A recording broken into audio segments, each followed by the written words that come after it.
Assalamualaikum warahmatullahi wabarakatuh. Oke teman-teman, kembali lagi bersama saya Minan Channel. Nah tentunya dengan berbagai konten dakwah yang menambah wawasan keislaman kita. Untuk demi meningkatkan konten dan memotivasi saya, teman-teman silakan klik tombol subscribe, like, and share. Thank you.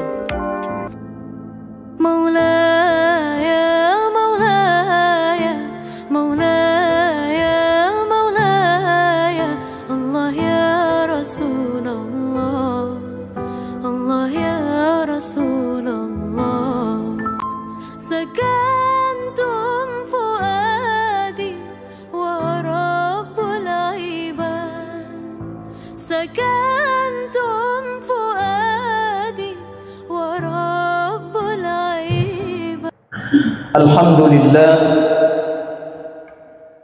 لله الذي أرسل رسوله بالهدى ودين الحق ليظهره على الدين كله ولو كره الكافرون. أشهد أن لا إله إلا الله وحده لا شريك له، وأشهد أن محمدا عبده ورسوله لا نبي بعده. اللهم صل وسلم وبارك على سيدنا محمد وعلى آله وأصحابه أجمعين. أما بعد فيا عباد الله، أوصيكم وإياي نفسي بتقوى الله وطاعته لعلنا ولعلكم تفلحون. فقال الله تعالى في القرآن الكريم: أعوذ بالله من الشيطان الرجيم، بسم الله الرحمن الرحيم، ثم لتسألن يومئذ عن النعيم. Sadaqallahul azim.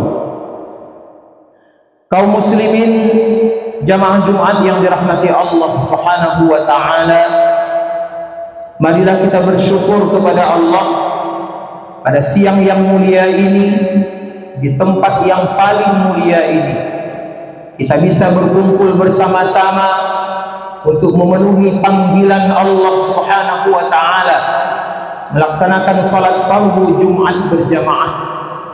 Besar harapan kita, mudah-mudahan seluruh amal ibadah kita di hari yang terbaik, di tempat yang terbaik ini akan diterima oleh Allah Subhanahu wa taala. Salawat dan salam mari kita sampaikan dan kita haturkan kepada junjungan alam, Nabi yang kita cintai, Nabi yang kita muliakan, dan Nabi yang menjadi uswatun hasanah bagi kita semua, yaitu Nabi Muhammad sallallahu alaihi wasallam, dengan ucapan Allahumma salli ala sayyidina Muhammad wa ala ali sayyidina Muhammad, assalamu alayka ya Rasulullah. Mudah-mudahan salawat dan salam yang selalu kita kirimkan kepada beliau, utamanya di hari Jumat yang mulia ini, akan menjadi jalan bagi kita semua untuk mendapatkan syafaat dari Rasulullah di hari akhirat yang akan datang. Selanjutnya khatib berwasiat untuk diri khatib sendiri dan untuk kita semua yang hadir duduk bersimpuh di rumah Allah ini. Mari kita terus meningkatkan iman dan takwa kita kepada Allah, yaitu dengan menjalankan seluruh perintah Allah dan menjauhi seluruh larangannya. Kaum muslimin jamaah Jumat yang dirahmati Allah Subhanahu wa taala, judul khutbah kita pada siang hari ini adalah mempertanggungjawabkan seluruh nikmat yang pernah Allah berikan kepada kita.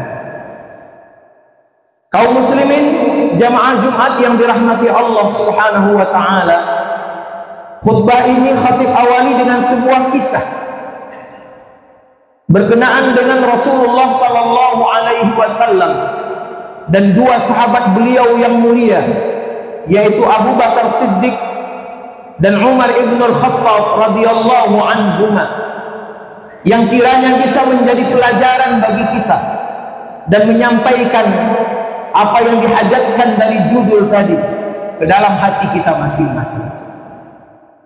Pada suatu ketika dalam riwayat disebutkan Rasulullah keluar dari rumah beliau dalam keadaan lapar.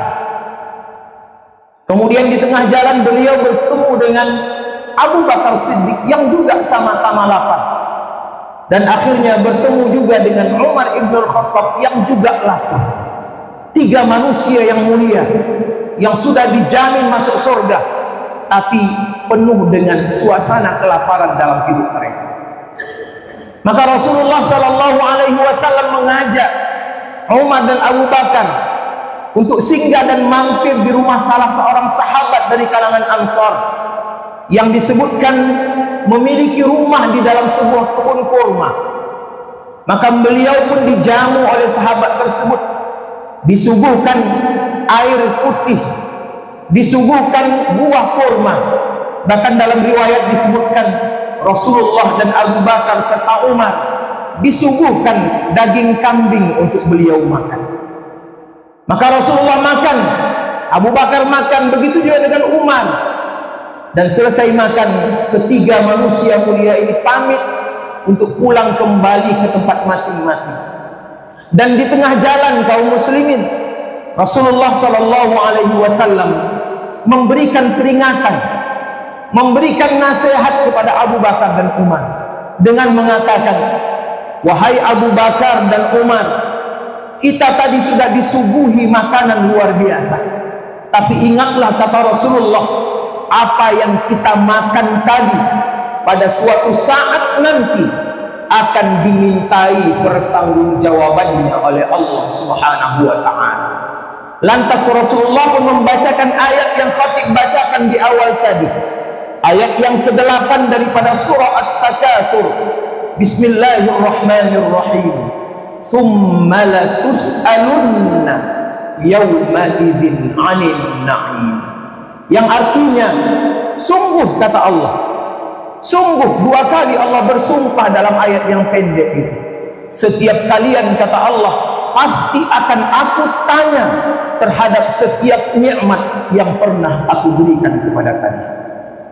Kaum muslimin jamaah Jumat yang dirahmati Allah Subhanahu wa Ta'ala, maka dari sepenggal kisah ini ada satu hal penting yang harus kita pahami dengan baik. Ternyata apapun nikmat yang diberikan Allah kepada kita, baik itu berupa harta benda, makanan yang kita makan, minuman yang kita minum, jabatan apapun, kekayaan, semuanya suatu ketika akan ditanya oleh Allah dan akan kita pertanggungjawabkan di hadapan Allah Subhanahu wa Ta'ala. Maknanya tidak ada yang gratis, tidak ada yang sia-sia, semuanya akan ditanya. Dan ada 2 kemungkinan, ada yang berhasil mempertanggungjawabkannya sehingga diterima oleh Allah Subhanahu wa Ta'ala, atau sebaliknya akan ada yang ditolak oleh Allah Subhanahu wa Ta'ala karena tidak mampu memberikan bukti-bukti yang cukup. Kaum muslimin jamaah Jumat yang dirahmati Allah, oleh sebab itu dalam keadaan kita masih menikmati nikmat tersebut, berbagai macam nikmat Allah berikan kepada kita yang kalau kita hitung, seorang pun di antara kita tidak akan mampu menghitungnya. Wa in ta'uddu ni'matallahi la tuhsuha. Maka mari kita selalu melakukan introspeksi diri terhadap nikmat tersebut agar kita bisa mempersiapkan segala pertanggungjawaban itu dengan baik dan dengan resiko semuanya diterima oleh Allah Subhanahu wa Ta'ala. Maka para ulama memberikan aturan, memberikan panduan kepada kita bagaimana nanti nikmat itu mampu kita pertanggungjawabkan. Mestilah ada 3 hal dalam setiap nikmat yang Allah berikan kepada kita. Yang pertama, kaum muslimin yang dirahmati Allah, kalau ingin nikmat itu bisa dipertanggungjawabkan, yang pertama yang harus ada pada nikmat kita itu adalah jadikan segala apa yang kita terima dari Allah itu sebagai alat untuk mendekatkan diri kita kepada Allah. Kita dapat baju, jadikan baju itu membuat kita dekat kepada Allah. Yang punya sepeda motor, jadikan sepeda motornya membuat dia dekat dengan Allah. Yang punya rumah, jadikan rumahnya membuat sarana untuk dekat kepada Allah. Yang punya jabatan, jadikan jabatan itu alat mendekatkan dirinya kepada Allah. Maka kalau siapapun memiliki iktikad seperti itu, maka itu salah satu ciri nikmat yang bagus. Karena apapun yang dia miliki, salah satu tujuan utama yang dia inginkan adalah segala nikmat itu akan membuat dia semakin dekat kepada Allah. Aturan Allah dia tegakkan, perintah Allah dia lakukan, larangan Allah dia tinggalkan sejauh-jauh. Ini yang pertama. Yang kedua, kaum muslimin yang dirahmati Allah, tanda nikmat yang bisa kita pertanggungjawabkan dan diterima Allah itu adalah jadikan nikmat itu bisa juga dirasakan oleh orang banyak yang mungkin hidup di sekitar kita, tetangga kita, keluarga kita, karib kerabat kita, rekan-rekan kita. Maka semakin nikmat itu dinikmati oleh orang banyak, maka disitulah keberkahan akan turun kepada nikmat tersebut. Artinya kita tidak pelit dengan apa yang Allah berikan kepada kita.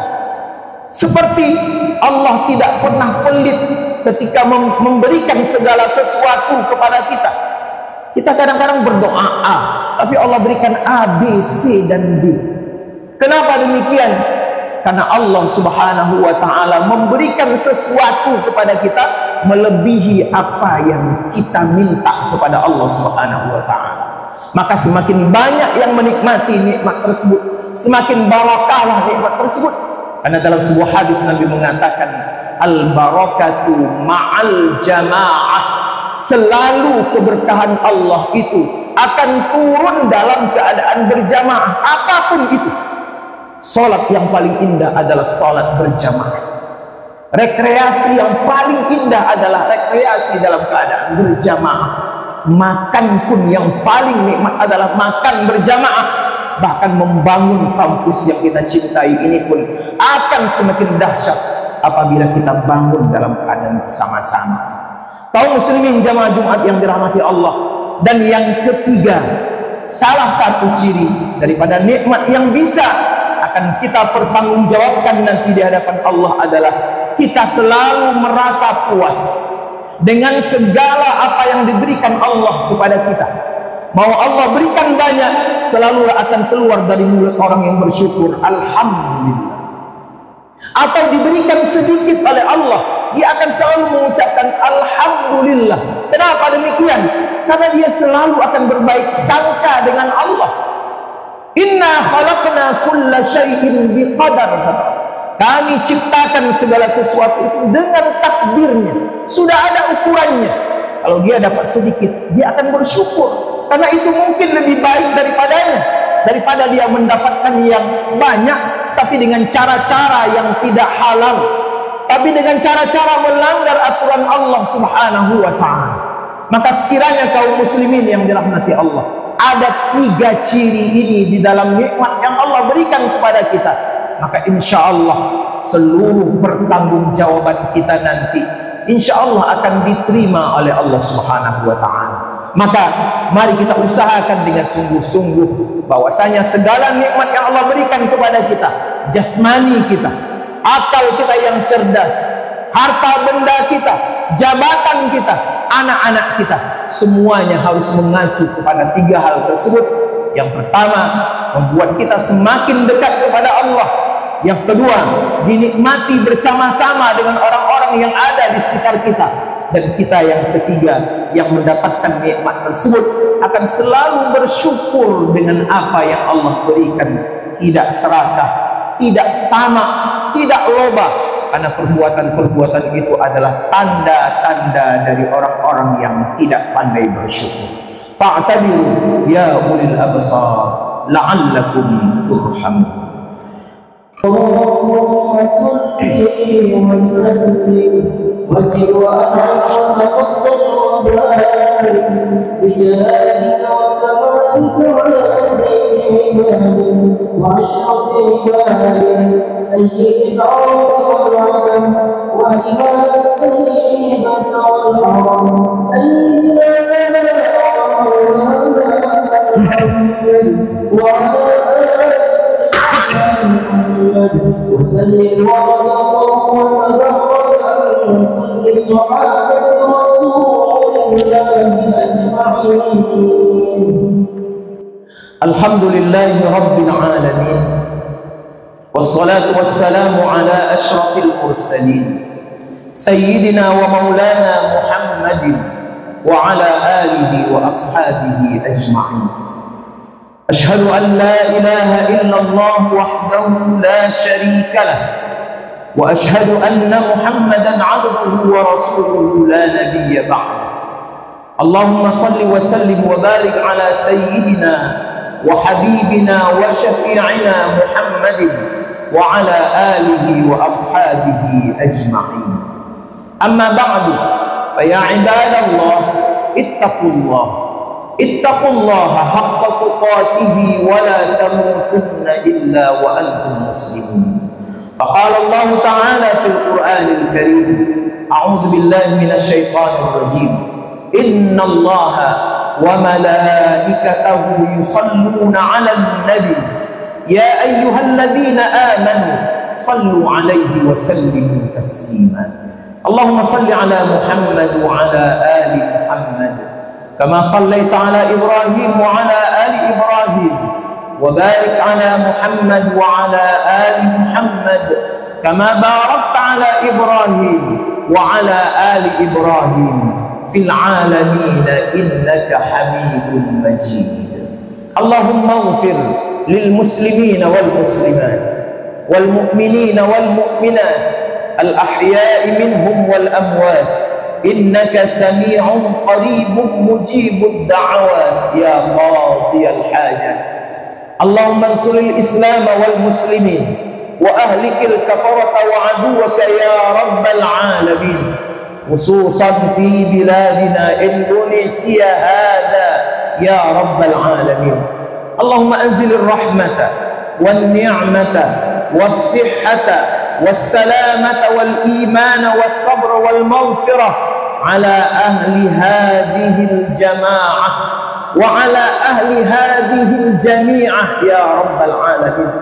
اللهم لا تدع لنا في مقامنا هذا ذنبا إلا غفرته، ولا هما إلا فرجته، ولا مريضا إلا شفيته، ولا دينا إلا دفعته، ولا حاجة من حوائج الدنيا والآخرة إلا قضيتها ويسرتها يا أرحم الراحمين. ربنا آتنا في الدنيا حسنة وفي الآخرة حسنة وقنا عذاب النار. عباد الله، إن الله يأمر بالعدل والإحسان وإيتاء ذي القربى وينهى عن الفحشاء والمنكر والبغي يعظكم لعلكم تذكرون. ولذكر الله أكبر والله يعلم ما تصنعون. أقم الصلاة. الله